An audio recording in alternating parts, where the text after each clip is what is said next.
कि जब मुख्तार अंसारी पंजाब से उत्तर प्रदेश लाए गए थे तब भी वहां पर बहुत ज्यादा उनकी रुग्ण अवस्था थी। ये अब दुर्भाग्यपूर्ण है कि बावजूद सर्वोच्च और सर्वश्रेष्ठ चिकित्सा के मुख्तार अंसारी को दिल का दौरा पड़ा, जैसा कि बताया जाता है, और उससे उनकी मृत्यु हो गई।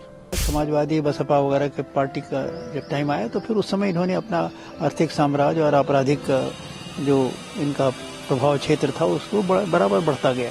इसमें योगी जी जब आए हैं तब कानून का शिकंजा इन पर कसा गया है और जो पुराने केसेस थे उनमें इनका प्रोसिक्यूशन हुआ है। इनके कुकर्मों का एक न एक दिन तो अंत होना ही था, वो अंत अब हो गया। देखिए, अभिरक्षा में, न्यायिक अभिरक्षा में किसी की भी मृत्यु अगर होती है तो ये एक गंभीर विषय है और उसके बारे में एक प्रक्रिया बनी हुई है।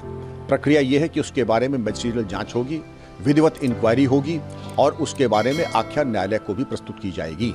लेकिन मैं आपको बताना चाहूंगा कि जब मुख्तार अंसारी पंजाब से उत्तर प्रदेश लाए गए थे तब भी वहां पर बहुत ज्यादा उनकी रुग्ण अवस्था थी उनकी, और बड़े बड़े अधिवक्ताओं ने माननीय न्यायालय को भी अवगत कराया था कि मुख्तार अंसारी की तबीयत अच्छी नहीं है बल्कि बहुत खराब है और उन्हें निरंतर मेडिकल चिकित्सा की और इंटरवेंशन की जरूरत है।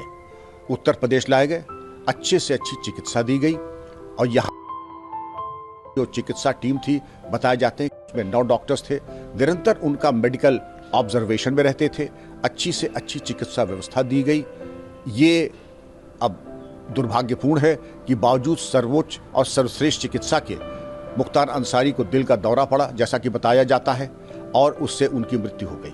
देखिए, मेरे समय में पहली बार ऐसा हुआ था उत्तर प्रदेश के इतिहास में कि जब माफिया के विरुद्ध एक सघन अभियान चला था और मुझे याद है ज़्यादातर जो माफिया थे वो या तो जेल के अंदर थे।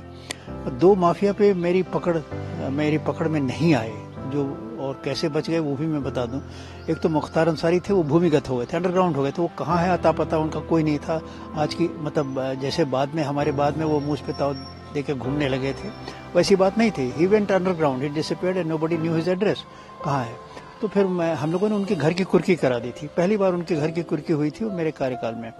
तो ये फिर जब हमारा कार्यकाल खत्म हो गया उसके बाद समाजवादी बसपा वगैरह के पार्टी का जब टाइम आया तो फिर उस समय इन्होंने अपना आर्थिक साम्राज्य और आपराधिक जो इनका प्रभाव क्षेत्र था उसको बराबर बढ़ता गया।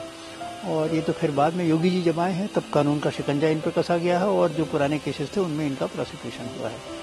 तो ये तो करीब 3 दशकों से मतलब चले आ रहे थे और इनके कुकर्मों का एक न एक दिन तो अंत होना ही था, वो अंत अब हो गया।